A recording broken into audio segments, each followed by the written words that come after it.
Hello everyone and welcome back. आज के इस सेशन में हम कवर करने वाले हैं स्टैटिस्टिक का mock test paper. We know statistic 10 marks की है, so there will be a total of 10 MCQs in today's session. Okay, all the questions are statement based MCQs just like the new trend in the JKSSB. One more thing, you can get this mock test paper. Link is given in the description. Facebook page पे जितना भी studying material है all is available. So you can just go there and जितने भी notes हैं वो सारे के सारे वहाँ पर पेज पे अवेलेबल है. All right. Also, after attempting this test paper, do let me know at the end how much you scored out of 10. ठीक है, मुझे ज़रूर बताना आप कि आपने कितना गेन किया, क्योंकि पेपर का लेवल मैंने बहुत ज़्यादा हार्ड नहीं रखा है. सो यहाँ पर आपका स्कोर जो है वो 8+ ही आना चाहिए. And if not then it means you need so much practice. All right, चलिए शुरू करते हैं हम आज की क्लास को. Question number 1. So first statement हमें कह रही है arithmetic mean is affected by extreme values.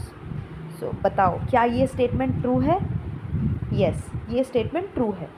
देखो, अर्थमेटिक मीन यानी एवरेज निकालते वक्त हम सभी ऑब्जर्वेशंस को ऐड करते हैं और टोटल ऑब्जर्वेशन से डिवाइड कर देते हैं.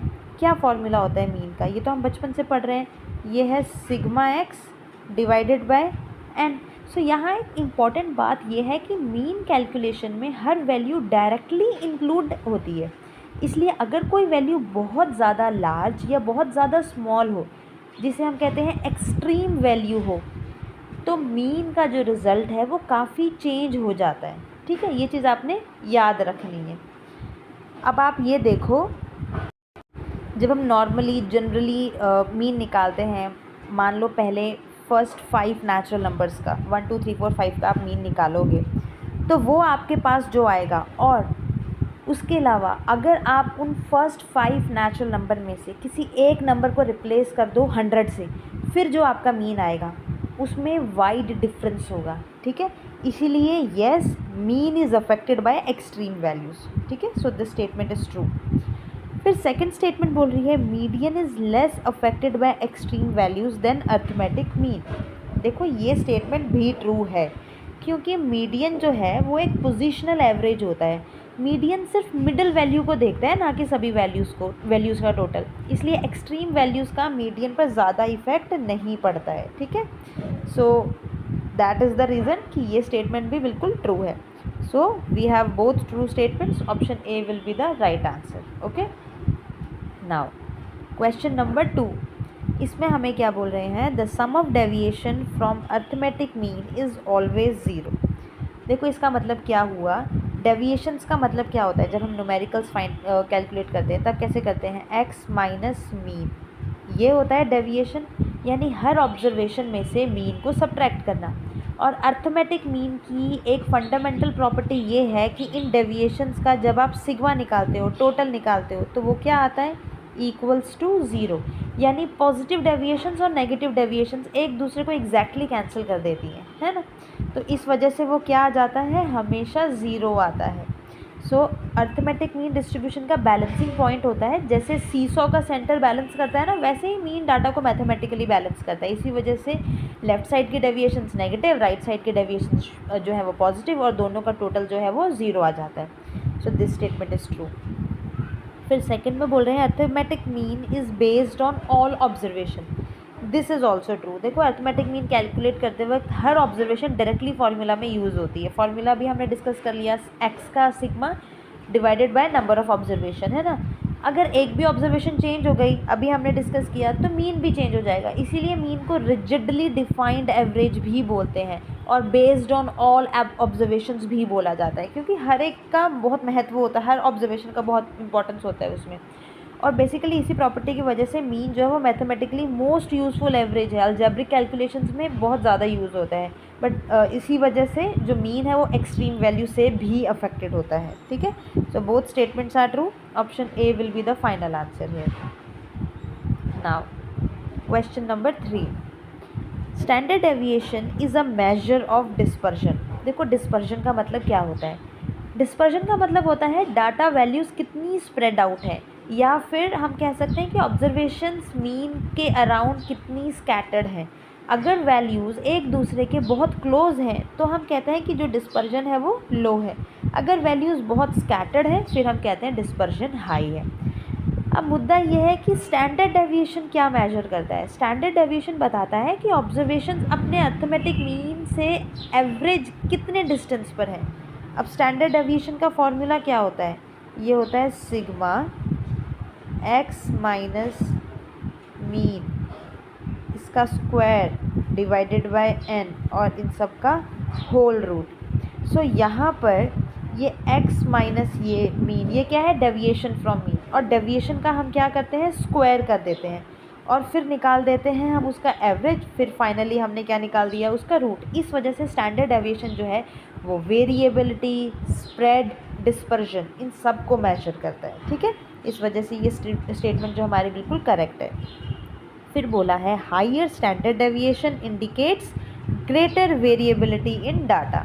देखो इसका क्या लॉजिक है, अगर स्टैंडर्ड डेविएशन स्मॉल हो, डाटा वैल्यूज़ मीन के पास क्लटर्ड होती हैं ऐसी सिचुएशन में, और अगर स्टैंडर्ड डेविएशन लार्ज हो तो उस सिचुएशन में क्या होता है कि जो डाटा वैल्यूज़ हैं वो मीन से काफ़ी दूर स्प्रेड होती हैं। तो हम ये कंक्लूड कर सकते हैं कि higher the standard deviation greater the variability.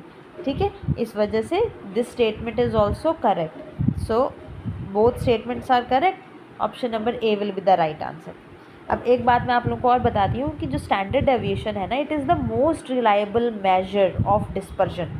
Mean पर बेस्ड होता है, ये सारी ऑब्जर्वेशंस को यूज़ करता है और अलजेब्रिकली भी यूज़फुल होता है, इसलिए एडवांस स्टैटिस्टिक में ना स्टैंडर्ड डेविएशन को बहुत ज़्यादा यूज़ किया जाता है। ऑलराइट, चलिए क्वेश्चन नंबर 4, इसमें हमें क्या बोल रहे हैं, correlation measures the degree of relationship between two variables. देखो दिस इज़ ट्रू। कोरिलेशन क्या होता है, कोरिलेशन एक स्टैटिस्टिकल टेक्निक है जो बताती है कि दो वेरिएबल्स के बीच रिलेशनशिप है या नहीं है। अगर रिलेशनशिप है तो पॉजिटिव है, नेगेटिव है या ज़ीरो है, और रिलेशनशिप कितना स्ट्रॉन्ग है ये बताती है। अब जैसे कि एग्जांपल के तौर पे, अगर टेम्परेचर ज़्यादा है तो आइसक्रीम की सेल बढ़ जाएगी। यहाँ पर दोनों वेरिएबल्स जो हैं वो सेम डायरेक्शन में मूव कर रहे हैं ना, टेम्परेचर भी इंक्रीज़ कर रहा है और आइसक्रीम की सेल भी इंक्रीज़ कर रही है, तो ये होता है पॉजिटिव कोरिलेशन। अब क्या है कि जब प्राइस बढ़ती है हमें पता है डिमांड क्या होती है, कम हो जाती है। सो यहाँ पर एक वेरिएबल तो बढ़ रहा है पर दूसरा वेरिएबल घट रहा है, इसे हम कहते हैं नेगेटिव कोरिलेशन। फिर एक आता है कोरिलेशन कोफिशिएंट। कोरिलेशन को हम किससे रिप्रेजेंट करते हैं, आर से डिनोट करते हैं, और इसकी रेंज क्या होती है, ये होती है बिटवीन -1 एंड +1। तो जब आपका आर जो है, कोरिलेशन जो है, जब ये होता है +1 तब ये कहलाया जाता है परफेक्ट पॉजिटिव कोरिलेशन। जब ये होता है -1 तब कहलाया जाता है परफेक्ट नेगेटिव कोरिलेशन, और जब हमारा आर 0 होता है तब कहलाया जाता है नो कोरिलेशन। इसलिए कोरिलेशन रिलेशनशिप की डिग्री और डायरेक्शन इन दोनों को मेजर करता है। ठीक है, इसलिए पहली स्टेटमेंट हमारी जस्टिफाइड है। नाउ दूसरी स्टेटमेंट, कोरिलेशन नेसेसरली इम्प्लाइज कैजुएशन। देखो ये स्टेटमेंट हमारी बिल्कुल गलत है। क्यों?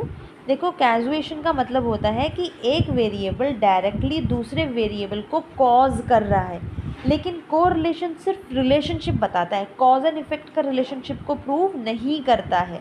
सो कोरिलेशन और कॉज ये किसी भी एंगल से रिलेटेड नहीं है। दो वेरिएबल्स जो है ना आपके कोरिलेटेड हो सकते हैं। कैसे? कोइंसिडेंस हो सकता है तब कोरिलेटेड हो गए। अब गर्मी और आइसक्रीम दोनों कोरिलेटेड है, कोइंसिडेंस किसी थर्ड फैक्टर की वजह से, क्योंकि गर्मी बहुत ज़्यादा है इसलिए हम आइसक्रीम बहुत ज़्यादा खाते हैं, या फिर प्योरली एक्सीडेंटल रिलेशन की वजह से भी कई बार कोई चीज़ें आपस में रिलेटेड हो सकती है।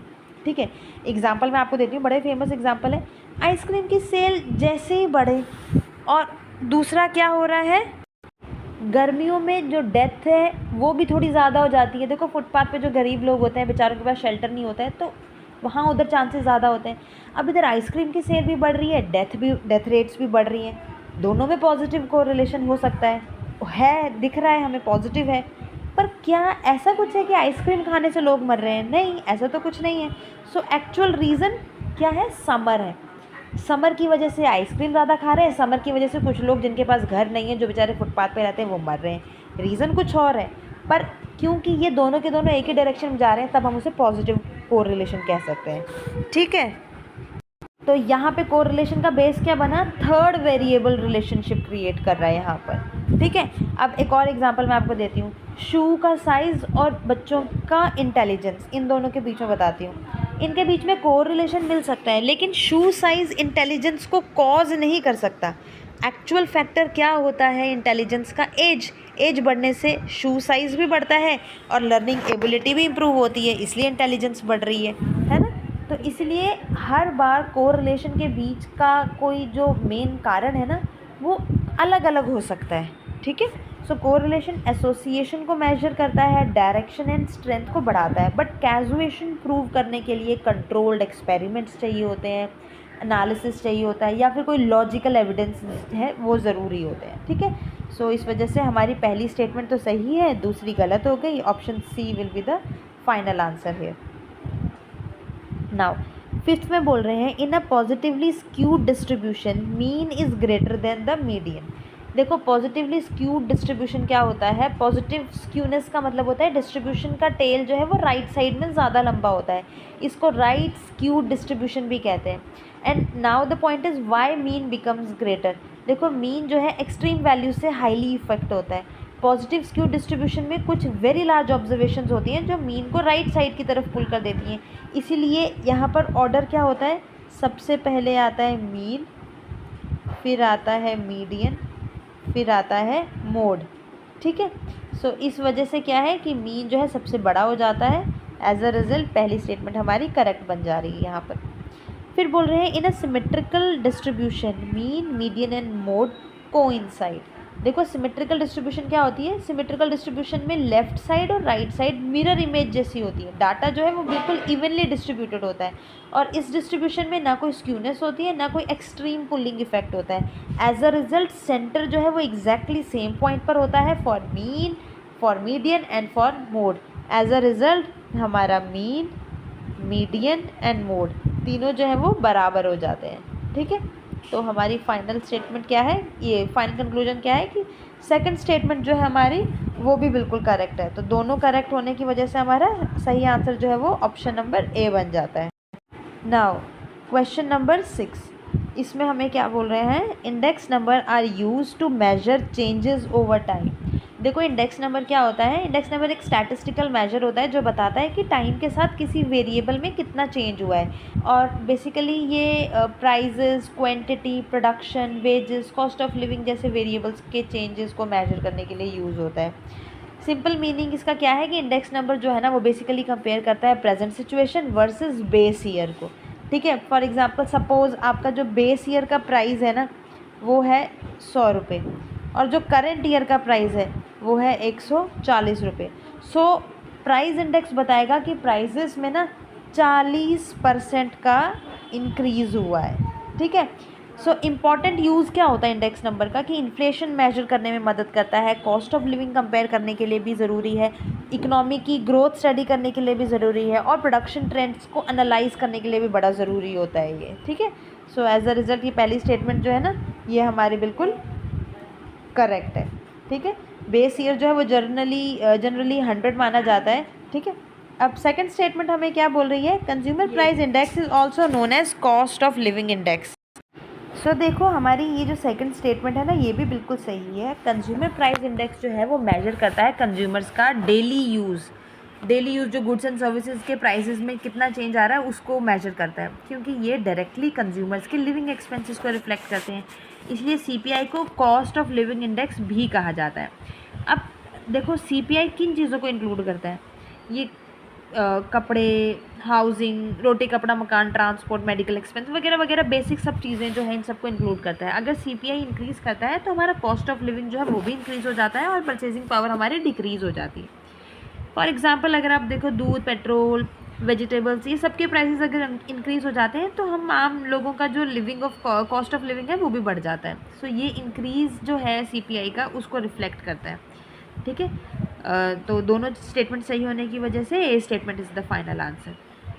अब एक चीज़ मैं आपको और बताती हूँ, सीपीआई का जो यूज़ है ये होता है इन्फ्लेशन मेजर करने में, डियरनेस अलाउंस डीए जो होता है ना उसको फिक्स करने में, वेज को रिवाइज करने के लिए कि वेज रेट बढ़ना चाहिए या घटना चाहिए, सैलरीज एडजस्टमेंट में, इन सब चीज़ों में यूज़ होता है। ओके, तो इंडेक्स नंबर जो है ये क्या है, चेंज ओवर टाइम, इसको मेजर करता है, और सीपीआई क्या है, कॉस्ट ऑफ लिविंग इंडेक्स को करता है। चलिए 7th क्वेश्चन में बोल रहे हैं time series analysis helps in studying long term trends. देखो टाइम सीरीज़ क्या होती है, जब डाटा को टाइम ऑर्डर में year wise, month wise, quarter wise या डे वाइज अरेंज किया जाता है तो उसे टाइम सीरीज़ कहते हैं। जैसे 10 साल का जो पॉपुलेशन डाटा है वो देखो, या मंथली सेल्स रिकॉर्ड है, या डेली टेम्परेचर रिकॉर्ड है, या ईयरली जीडीपी डाटा है, ये सब टाइम सीरीज़ डाटा है। ठीक है, क्योंकि टाइम का इसमें कंसेप्ट आ रहा है।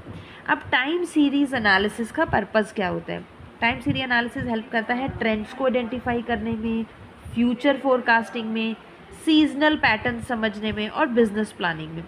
लॉन्ग टर्म ट्रेंड क्या होता है, लॉन्ग टर्म ट्रेंड की बात कर रहे हैं, ट्रेंड का मतलब होता है डाटा का ओवरऑल लॉन्ग रन डायरेक्शन, जैसे कि पॉपुलेशन कंटिन्यूसली इंक्रीज होना, प्राइजेस ग्रेजुअली राइज होना, और कंपनी सेल्स लॉन्ग टर्म में ग्रो करना।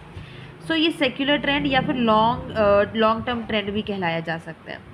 जैसे मान लो एग्जाम्पल के तौर पे कोई कंपनी है, 2018 में उसकी सेल्स जो थी वो 100 थी, 2019 में उसकी सेल्स जो थी वो 120 हो गई, 2020 में उसकी सेल्स 145 हो गई, और 2021 में उसकी सेल्स जो है वो 170 हो गई।